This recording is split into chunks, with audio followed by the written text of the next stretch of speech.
Across the sands of Libya, a familiar name has echoed once again: Saif al-Islam Gadaffi. The son of Muammar Gaddafi, once hailed as a bridge between Libya and the West, disappeared after his father's brutal fall. For years, the world believed his story was over. But now, the man they called the heir of the revolution has returned. His reappearance has shaken Libya's fragile calm and unsettled the same Western powers that helped destroy his father's rule. Because the ghost they buried more than a decade ago is rising again, not as a memory, but as a man. Libya today stands at a crossroads, divided by militias, drained by corruption, and trapped in foreign influence.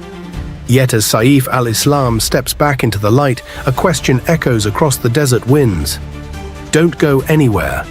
In the next minutes, we uncover how Gaddafi's son rose from hiding to challenge every power that tried to bury his father's legacy.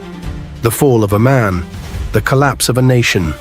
For 4 decades, Muammar Gaddafi ruled Libya with defiance and pride. He transformed oil wealth into free education, healthcare, and housing. Under his leadership, Libya had one of Africa's highest living standards. But to the West, he was dangerous, a revolutionary who refused control. In 2011, everything changed. Western powers saw an opportunity. When protests erupted during the Arab Spring, the world watched a chilling scene. US Secretary of State Hillary Clinton laughed before the cameras. President Barack Obama hailed it as a victory. He promised a new democratic Libya. Western media followed with glowing headlines about freedom and progress.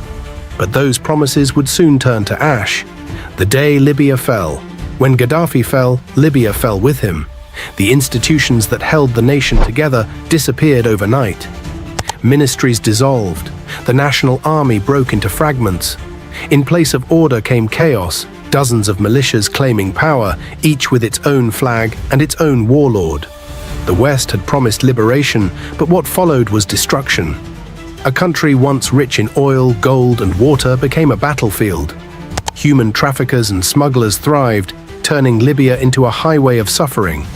Migrants were captured and sold in open-air slave markets. Men and women were traded like cattle in a nation that had once been the pride of Africa. Extremist groups like ISIS and Al-Qaeda, which would never have dared to exist under Gaddafi, rose from the cracks. They spread terror, feeding off the chaos, and while Libya burned, the same powers that bombed it simply turned away. They watched as blackouts swallowed cities, hospitals ran out of medicine, and students abandoned their classrooms. The dream of democracy had turned into a graveyard of broken promises. A nation haunted by its past. More than a decade later, many Libyans look back on Gaddafi's rule with something the West can't explain: nostalgia. They remember the days when life was stable, when food and fuel were cheap, when the streets were safe, when hospitals worked and education was free. They remember national pride, a Libya that didn't beg for aid or depend on foreign armies. And from that nostalgia, a familiar name returns: Saif al-Islam Gaddafi, the son of the man the world tried to erase, the heir who never fled. During his father's rule, Saif al-Islam was known as the moderate face of Libya. Educated in London, fluent in English, he often served as a bridge between Tripoli and the West. He believed Libya could modernize without losing its independence. But when war came in 2011, Saif refused to flee. He stood by his father and declared to the world, "We fight here in Libya. We die here in Libya." Those words became a vow and a curse. After Gaddafi's death, Saif tried to escape south toward Niger. But near the town of Ubari, his convoy was ambushed by rebels from his own Zintan tribe. They captured him, paraded him as a trophy, and delivered him to a Tripoli court by video link. The International Criminal Court accused him of crimes against humanity. The son of Gaddafi had become the symbol of everything the new Libya wanted to destroy. Then, silence. Years passed. The world moved on. Libya collapsed deeper into chaos, and Saif's name faded from the headlines.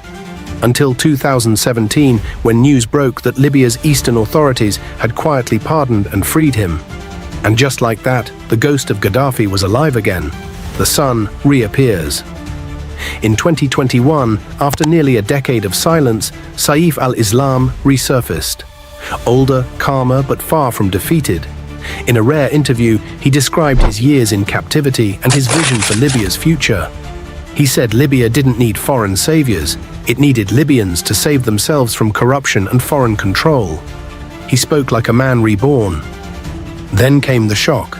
Saif al-Islam Gadaffi announced he would run for president. The election was scheduled for December 24, 2021, symbolically chosen as Libya's rebirth. For the first time in 10 years, a Gadaffi was officially back in politics.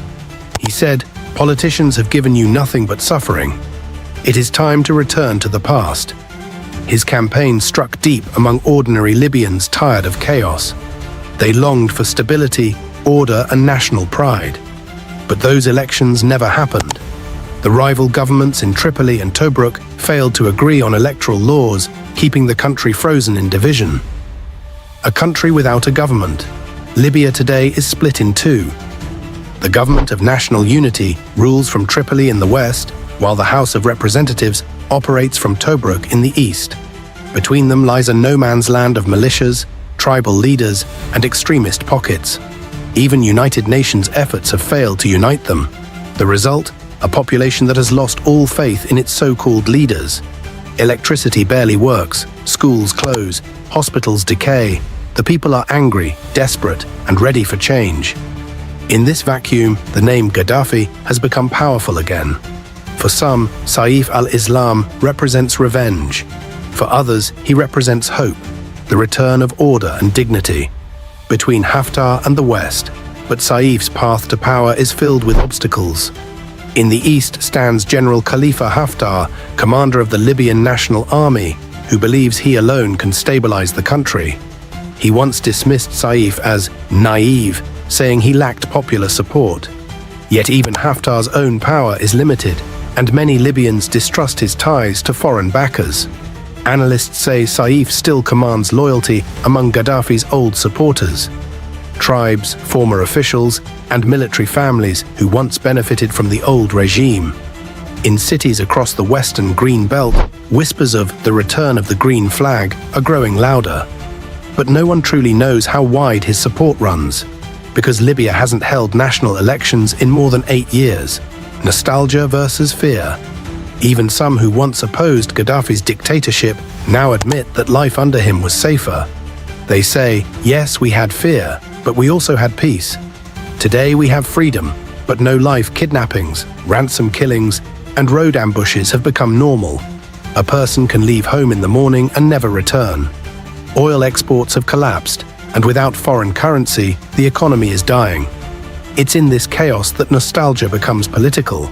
Many now believe that only a strong man, perhaps a Gaddafi, can restore order.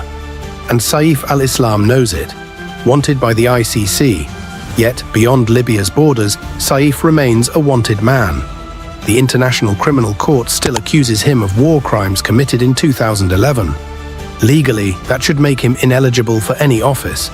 But Libya's reality is far from legal. There is no unified judiciary, no functioning government, and no power strong enough to enforce an international warrant. For many Libyans, the ICC itself is just another Western weapon. They ask, captured and executed prisoners. To them, the ICC's silence exposes its bias. And so, despite the indictment, Saif's supporters continue to see him as their rightful leader. A dangerous future. Meeting tribal elders, rebuilding alliances, and positioning himself as the man who can reunite Libya. Some see him as a savior who would complete his father's unfinished mission. Others see a dangerous return to dictatorship. But one thing is certain, his presence has reawakened Libya's ghosts. The West watches closely, uneasy. They know what his return could mean. Because if Gaddafi's son takes back Libya and revives his father's Pan-African vision, Europe's influence in North Africa could vanish overnight. And history has shown that the West never allows its old enemies to rise again. The question that haunts Libya. So will Saif al-Islam Gadaffi rise to power and rebuild his father's legacy? Or will foreign powers move once again to crush him, just as they crushed the man who dreamed of a united Africa? Libya's story is far from over. It is a nation haunted by its past, divided by its present and uncertain of its future. But one truth remains: the Gadaffi name still carries power, and for many Libyans, that name represents not fear, but hope. As the desert wind whispers across the ruins of Sirte, one question lingers in every heart. Can the son of Gadaffi bring Libya back from the dead? Or will the West make sure his father's ghost never rises again? Hit like, subscribe, and turn on notifications for more powerful African stories you won't see anywhere else.